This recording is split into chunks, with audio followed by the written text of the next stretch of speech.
Ismim Suhrob va bu voqea ancha yillar oldin sodir bo'lgan, ammo men bu voqeani hatto dushmanimga ham ravo ko'rmasdim. Bu ba'zi bir ahmoqona TikTok trendlari sababli yuzaga keldi.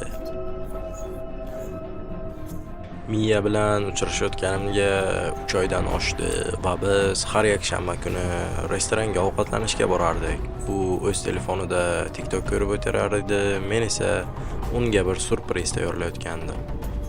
Shunchaki videoni yoqib, unga qaratdim va unga ko'chada havo yaxshi bo'lyapti deb aytdim.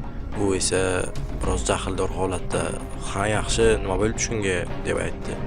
Video qanchalik zerikarli bo'lsa ham, men uni baribir platformaga joylashtirishga qaror qildim va buni bajardim.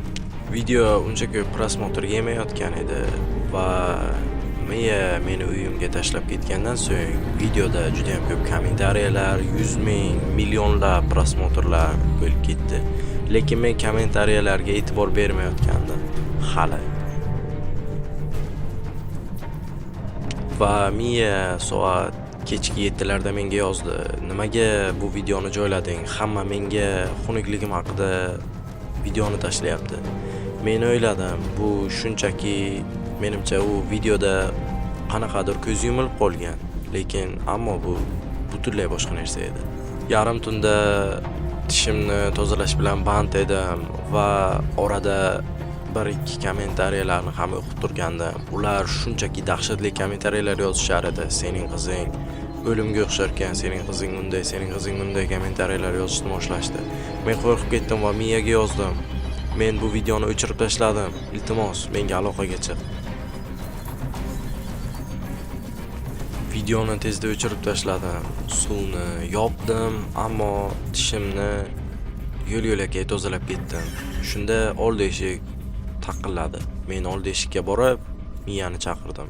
Miya,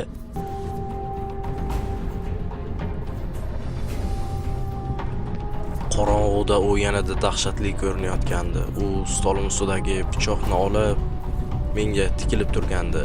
Hattoki ko'zini pirpiratmasdi ham. Xonamga unga avvalroq bergan kalitim yordamida kirib olgan. U juda ham qo'rqinchli qarab turardi. Miyaga videoni o'chirib tashlaganimni va gaplashib olishimiz mumkinligini aytdim. Pichoqni joyiga qo'yishini iltimos qildim va meni qo'rqitayotganini tushuntirmoqchi bo'lganimda u ajoyib deb aytdi.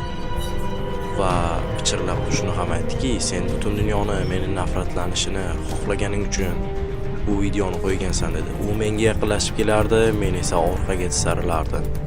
Shundan so'ng u meni chap qo'limga dahshatli zarba yo'lladi. Bu shu daraja og'rirdiki, xuddi olovli bolta bilan menga urishgandek bo'lgandi. Men devor tomonga tisarilardim. Miya boshqa ortib yig'lamayotgan edi. U shunchaki kulayotgandi. Men shu daraja baland baqirganim butun kvartira bo'yicha eshitilgan va shu zahoti Muhammadiyor kirib keldi va bir soniyaga to'xtab qoldi. Shunda uning orqasidan Muhammadiyorning do'sti o'zining iti bilan keldi va ular shunchaki qotib qolishgan edi. Miya ularga hujum qilayotganda Muhammadiyor uni yerga yiqitdi. Bir bola, ya'ni Muhammadiyorning do'sti uni oyoq qo'lidan ushlab turgandi. Muhammadiyor esa 911 ga telefon qilishimiz kerakligini aytdi. Xona shunchaki baqirish ovozlari bilan to'lib ketgandi. Qo'shnilarning yarmi uyqudan turib kelgan, sal karaxtroq edi. Ba'zilari esa Miyani videoga olib turishardi. Miya u butun dunyo meni yomon ko'rishiga va mendan shunchaki kulgili giftlar tayyorlashganini aytdi va menga qaradi. Hammasiga u aybdor dedi. Miya xuddi Muhammadiyorning qo'llaridan chiqib ketib, menga tashlanayotgandek o'zini his qilardi. Bilaman va bunga sabab o'zimligimni. Bir necha soniyalardan so'ng atrofni politsiyalar ega bo'ldi va Miyani sudrab olib ketishdi. Miya shu daraja men ismimni aytib baqirardiki, bunaqa ovoz, bunaqa jahl va xuddi shunday alamni men umuman umrim davomida eshitmagandi.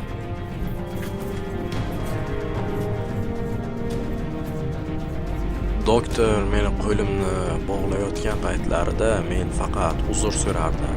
Doktor faqat jim bo'lishimni aytishardi, ammo men baribir uzr so'rashda davom etardim, ayniqsa miyadan. Shunda tez yordamni kutib turganimda kommentlarni o'qishni qaror qildim va kommentariyaga kirganimda yana kommentariya portlab ketishiga sal qolgandi.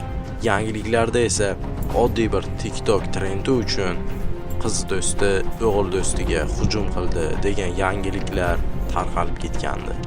Yangiliklar juda tez fursatda tarqalib ketgandi. Hamma kommentlar har xil. Ba'zilar meni ayblagan, ba'zilar qo'llab-quvvatlagan, ba'zilar esa bu trend shunchaki qiz do'stiga emasligini aytgandi. Ammo meni eng jalb qilgan 500 ming layklik kommentariyada shu deyilgandiki, bu qiz do'stiga foydalaniladigan trend emas degan. Men doktorlarni kutib turganimda o'z kvartiramga qaradim. Hamma joy qizil va politsiyachilarning chirog'i bilan to'lib ketgandi. Qo'shnilar esa pichirlashib nimadirlarni gaplashayotishgan edi.